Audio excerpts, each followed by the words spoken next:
E aí, minha galera, vamos para mais uma aulinha de história? Vamos para nossa luta. As grandes navegações. Professor, você já foi visto na aula passada. Lembra que hoje teria a continuação? Pois é. Eu dividi as grandes navegações em duas aulas. A gente começou na aula passada e vamos concluir nessa aula. Professor, por algum motivo eu não assisti, ou eu não lembro muito, eu vou colocar o link da aula passada aí na descrição. Então, quem quiser assistir novamente ou assistir a aula 1, é só clicar aí no link da descrição, beleza? Então, galerinha, vamos aí continuar o capítulo 2, que fala da expansão marítima europeia, que eu chamo apenas de as grandes navegações. Para quem não me conhece, sou Edvardo Zaranza, professor de História de vocês. Para os íntimos, Edvardinho. Vamos lá. E aí? Na aula passada, eu terminei falando do pioneirismo português. Eu deixei bem claro que a primeira nação a desenvolver as grandes navegações foi Portugal. E aí expliquei os motivos. Mas logo depois que Portugal desenvolve as navegações, vamos ter um outro país também que conseguiu desenvolver esse processo. Foi a Espanha. Portugal inicia e logo depois a Espanha também começa esse processo. Isso aí vai gerar um fight, peia, porrada, de quem? De um lado, Portugal, do outro lado, a Espanha. Professor, por que vai gerar esse fight, essa briga, essa disputa? O motivo dessa disputa é justamente território. Território. Ou seja, poder. Vamos ver aí Portugal e Espanha lutando para ver quem é que domina mais território, quem tem mais poder, quem consegue a hegemonia. Mas aí eles perceberam que uma guerra entre eles não seria interessante. Porque caso realmente aconteça uma guerra, Portugal e Espanha vão ficar fracos. Se eles ficarem fracos, o que é que acontece com as grandes navegações? Entra em decadência. Tanto para Portugal como para a Espanha, essa guerra não é algo legal. Para eles, não, a guerra não vai favorecer em nada as grandes navegações. Então, eles pensaram, e aí? A gente precisa encontrar uma solução. A solução que eles conseguiram chegar foi um tratado, o famoso Tratado de Tordesilhas. O Tratado de Tordesilhas é um acordo entre Portugal e Espanha. Como é que vai ser feito esse acordo? Aqui tem uma imagem que eu peguei para vocês, para facilitar na hora da explicação. Deixa eu só tirar, eu estou aqui, o negócio no meio. O que é que acontece? Aqui está uma imagem mostrando o que seria o Tratado de Tordesilhas. Cabo Verde, Portugal e Espanha vão fazer o seguinte acordo. Eles vão traçar uma linha a 370 léguas do Cabo Verde. Uma linha imaginária. Então, está aqui essa linha. Bem aqui o Cabo Verde, eles traçaram uma linha imaginária, 370 léguas do Cabo Verde. E aí, nesse acordo, tudo que for conquistado dessa linha para cá, pertence a Portugal. Tudo que for conquistado dessa linha para esse outro lado vai pertencer à Espanha. Então, mais uma vez, o Tratado de Tordesilhas é um acordo entre Portugal e Espanha. eles vão dividir os territórios que eles ainda vão conquistar. Então, de acordo com o Tratado de Tordesilhas, tudo que foi encontrado da linha do Tratado de Tordesilhas para a direita pertence a Portugal. Tudo que foi encontrado dessa linha para a esquerda vai pertencer à Espanha. Então, eles conseguiram aí chegar a esse acordo, a essa solução. Beleza? Tranquilo, né? Só que aí isso vai acabar gerando um problema com outros países. Outros países vão começar a questionar. Por que que vocês estão dividindo só entre Portugal e Espanha? Cadê as minhas terras? Cadê os meus domínios? Cadê as minhas posses? Quem vai mais criticar esse acordo foi justamente a França. A França vai contra esse Tratado de Tordesilhas. A França vai questionar esse Tratado de Tordesilhas. Aqui tem uma frase do rei francês que ficou famosa aí nos livros de história. Olha aí, ó. O sol brilha para todos e desconheço a cláusula do testamento de Adão que dividiu o mundo entre portugueses e espanhóis. Olha aí, ó. O rei Francisco, o rei da França naquele momento, faz uma piada, né? Critica o Tratado de Tordesilhas. Eu queria ver o testamento de Adão deixando essas terras para Portugal e para a Espanha. Então, claramente, o rei Francisco, ao dizer essas palavras, ele está indo contra o tal do Tratado de Tordesilhas. Beleza? Tranquilo? Fácil, né? Molezinha, professor. Então, vamos lá. Deu pause e copie, viu? Deixa tudo bem bonitinho no caderno de vocês. E aí? Deixa eu passar aqui para o próximo slide.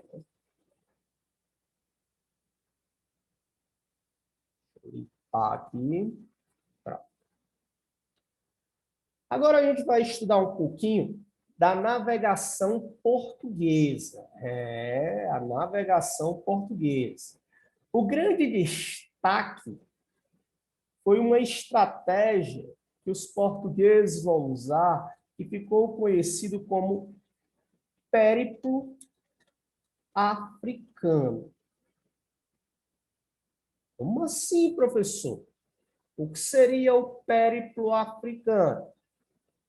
O principal objetivo das navegações portuguesas era encontrar uma nova rota para as especiarias. Para as especiarias. Então, os portugueses vão desenvolver as navegações com esse principal objetivo: encontrar um novo caminho para se chegar às especiarias. Aqui tem um mapa que vai facilitar o entendimento de todos vocês. Bem aqui, ó, tá Portugal, Lisboa. E aí, o objetivo dos portugueses era chegar aqui, ó, às Índias, a uma região chamada de Calicut. É aqui que está a principal mercadoria daquele momento, que eram as especiarias. Especiarias era algo que dava muita riqueza para esse país. Então, Portugal vai buscar um novo caminho, já que o caminho existente já era muito disputado, tinha que pagar impostos. Então, Portugal queria encontrar essa nova rota, esse novo caminho. A estratégia que Portugal vai usar é circunnavegar pela costa africana. Em outras palavras, o tal do périplo africano é a estratégia que Portugal vai ter para tentar chegar às Índias navegando pela costa africana. Então, está aqui. Ó. Esse aqui era o objetivo. Navegando sempre aqui na costa africana até chegar a Calicut, território das especiarias nas Índias. Então, isso é o périplo africano. Foi a estratégia dos portugueses para tentar chegar a essa nova rota. Como? O périplo africano é os portugueses circunnavegando, ou seja, navegando para as Índias, aqui em torno da costa litorânea da África. Beleza? Os principais navegadores, os principais expoentes, o primeiro foi Bartolomeu Dias. Esse aqui, essas linhas vermelhas, mostra aí a viagem de Bartolomeu Dias. Deixa eu colocar aqui, expoente. O primeiro, eu vou destacar Bartolomeu Dias. Só Dias. O segundo que eu vou destacar, olha aí, a piada do futebol. O segundo é justamente Vasco da Gama. O navegador Vasco da Gama. Então, esse é o segundo expoente, Vasco da Gama. Está aqui, ó, essas linhas amarelas. Ele consegue chegar às Índias, ele completa a viagem aí de Bartolomeu Dias.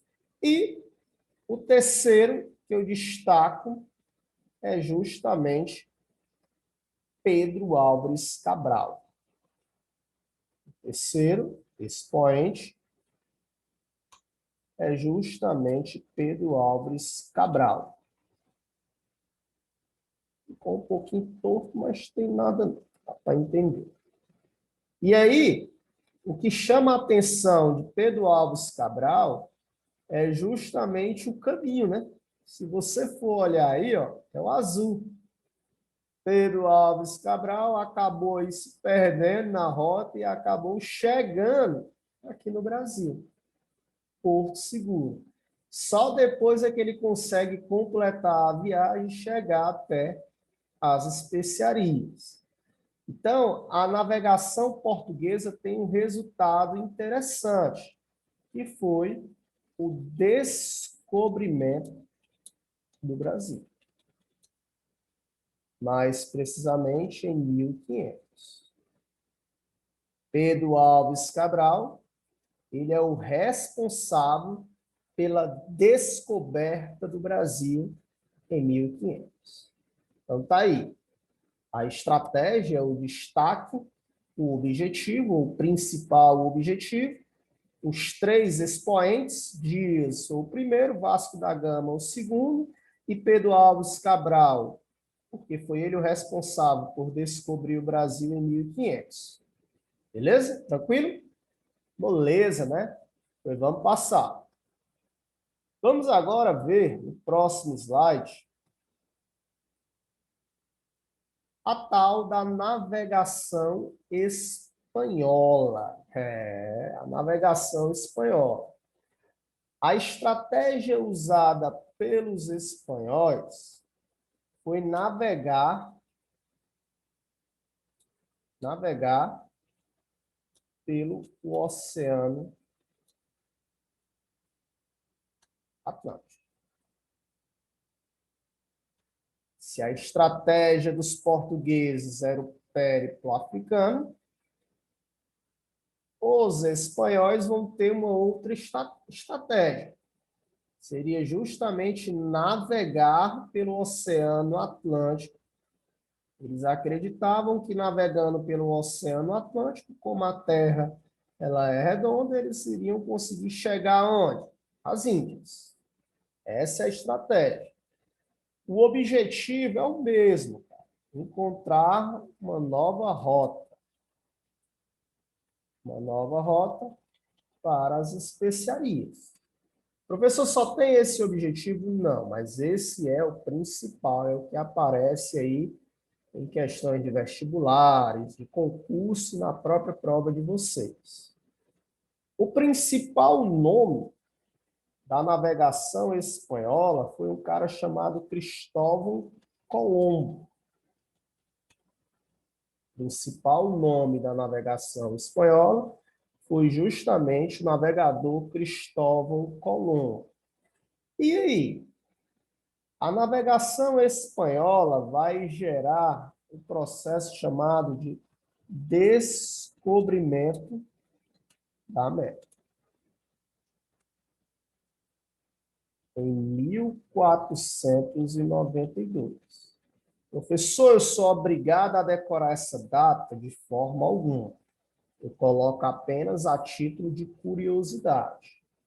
Então, aí Cristóvão Colombo, o navegador que veio pelo Oceano Atlântico, querendo chegar lá às Índias, né, às especiarias, ele acabou tropeçando aí na América. Ele descobriu a América em 1492. A navegação portuguesa teve o descobrimento do Brasil. A navegação espanhola, nós vamos ter o descobrimento da América. Beleza? Molezinha, professor. Vou dar aula disso aí. Pois é. Para concluir esse capítulo, faltam as consequências da expansão marítima. As grandes consequências, né, dessa expansão, das navegações. Aqui tem várias. Eu vou destacar algumas. O primeiro que eu destaco aí é a consolidação do Estado absolutista. Ou seja, o rei vai consolidar, vai fortalecer cada vez mais o seu poder. Vocês devem lembrar que no início desse capítulo, eu mostrei claramente que as navegações elas vão se desenvolver em meio a um triângulo amoroso. Rei, burguesia e a Igreja Católica. Cada um vai apoiar as navegações com o seu objetivo. Qual é a ideia do rei? Quanto mais eu conquistar, maior será o meu poder. E é isso que realmente vai acontecer. Com as navegações, os reis vão conquistando cada vez mais território e o seu poder cada vez mais forte, cada vez mais crescendo. É a tal da consolidação do Estado absolutista. O rei cada vez mais forte. Beleza? Uma outra consequência interessante é a adoção da política econômica mercantilista. Vamos estudar o mercantilismo lá na frente. Mas o que é que isso quer dizer? Em outras palavras, temos aí o fortalecimento do comércio. O fortalecimento do comércio. Ao adotar essa política econômica mercantilista, isso aí vai desenrolar o que chamamos de fortalecimento do comércio. Uma outra consequência interessante é a formação do sistema colonial, das dominações. O europeu dominando a América. Os portugueses dominaram o Brasil, os espanhóis dominaram boa parte da América, a Inglaterra vai dominar a América do Norte. Temos aí o sistema colonial, o sistema de dominação. O europeu basicamente dominando todo o território americano.